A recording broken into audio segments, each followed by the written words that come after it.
Well, it's nice to get into playing somebody in your own team. So I think our kids were excited to finally get in that atmosphere and go against some outside competition. So that was healthy for us. That was a good thing, and our guys were ready for that. Disappointment, you want to win every game you go into. Having said that, it was treated as an exhibition game. We dressed 5 lines and 7 D-men. I think it's difficult for a player. I can tell you probably all of our players don't enjoy that. You really like to get into a rhythm and flow of the game. And when you're 7D, when you're 6 or 5 lines, it's tough to do. So I think our guys had a little bit of frustration, but that's good for us to handle and learn to kind of battle through and talk about taking advantage of the opportunities you get. So we will learn through that a little bit. I thought our 5-on-5 play was very good defensively. We only had us marked as 2 grade A chances against, which was very strong for us, so that was good. Gordy Dayfield was very good in that. I thought Nick Kossoff was very good in that as well, so our goaltending played well. Power play, we generated some good looks. I think we had about 5 or 6 quality grade A chances. We've got to do a little bit better job once the pucks get to that grade A area to bear down and find some second chance opportunities and simplify things a little bit. We want to be a little bit too cute at times, and that's a little bit of that summer hockey getting out of your system as well. Penalty kill wise, I thought it was really good overall. If you look at the first one, it was just one guy blowing an assignment, so it wasn't a structural issue. It was just one guy making a poor read and getting beat out of position. And then obviously the second one was a tough break for Nick Kossoff, where it kind of banked off a stick before him and then off his own stick and in. So tough way to lose a hockey game and a tough break in the penalty kill. But I thought all in all it was a good lesson for our hockey team to be in a close game, to finally get some game speed and tempo going, and something we can build and grow off.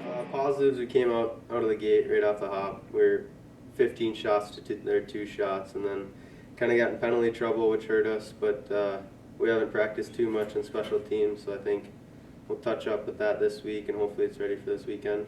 And we got to bury out our opportunities. So once we can pop a couple in the net, I think the waterfall will start flowing and we'll be good. Well, I mentioned Gordy Dayfield. I mean, he continues to look very good in net, and we expect that. He had a great year last year, so we know that from Gordy. Nick Kossoff through the blue-white game and the exhibition game has looked very well. Probably ahead of where we thought he might be. So Nick's done a good job, and that'll be a position of strength and in a healthy, competitive spot. Gordy's our #1 goaltender, but Nick's right there to challenge for some starts and to take some load off Gordy. Again, defensively pretty solid. Aiden Wright's been really good, rock solid from day one. I think he's probably been our best defender. Eric Draplik's in good form now as well, and he really shines in a game situation, so Draplik's playing well. We're still kind of shuffling some deep pairs, probably beyond that, to see where guys shake out.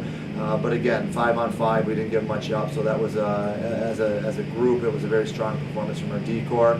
And then up front, we like our team speed better this year. We like some of our skill set better this year. But we have to be heavier and harder in those dirty areas. We're a little bit too cute right now, still in summer hockey mode. But we saw some good skill plays. We saw some good puck touches, created, I think, 14 grade A chances for, which is pretty good for us. We out-grade A them, and that's good. But now it's paying that price and getting to that area and winning those second puck battles.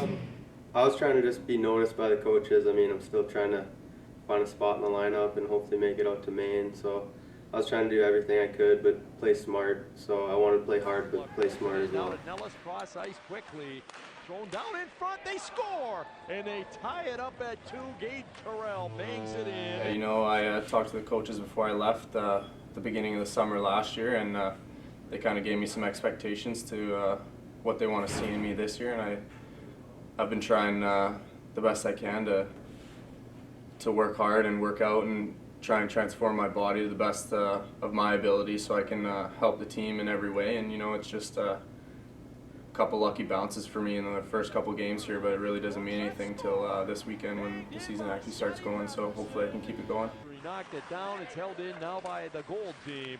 There's a chance in front. They score, and that will win the game. Gold team comes from behind. Patterson gets the goal. Well, it's no different than last year going down to Florida. It's a chance to win a tournament, and I know on paper and nationally, nobody will expect the Lakers to go in there and win the icebreaker tournament, but that's our goal.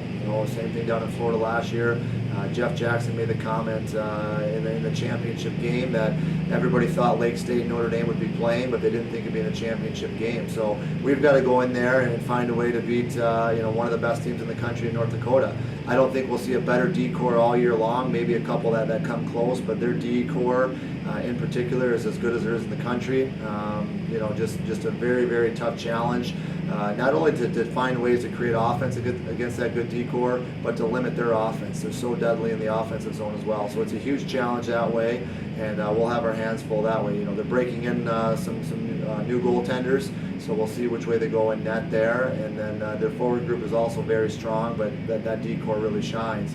I think the next night it's a little bit of the opposite. Michigan State rather has a little bit of a probably some inexperience among their D core and some injury situations going on there, but they're backstopped by maybe the best goalie in the country. Jake Hildebrand is as good as anybody in the country, and that's a huge challenge. So again, we've got to pay the price and get to that net area and be dirtier to play against in a real quick hurry here these couple days to get ready for Friday night and see a little bit a different look between those two teams. Yeah, I've heard a lot about the Michigan State series and how much it means to our fans here and how big the rival is. So that game's going to be fun. Everybody's energy is going to be going that night, and same with North Dakota. We went in there last year and we kind of went up on them and couldn't hold the lead. So I know the majority of the guys returning are kind of have that fire in their belly that they want to beat them with the same lead we had and kind of keep it. So I think both nights we're going to come out,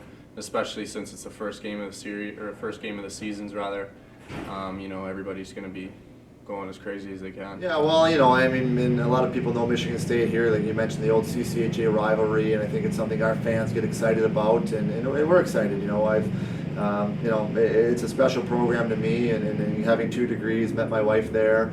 I haven't been back to Munn in a long time, so we're excited to get back to Munn. I know they made some improvements down there, but it'll be a good trip. We're excited about where we're at, where we're headed. We've got a lot of work ahead of us, but I think it's going to be an exciting year, and we're looking forward to getting home after the Portland trip and getting that first home game against the UP rivalry in Northern Michigan, and hoping our fans get out there and support these guys. There's a lot of good things in store for us.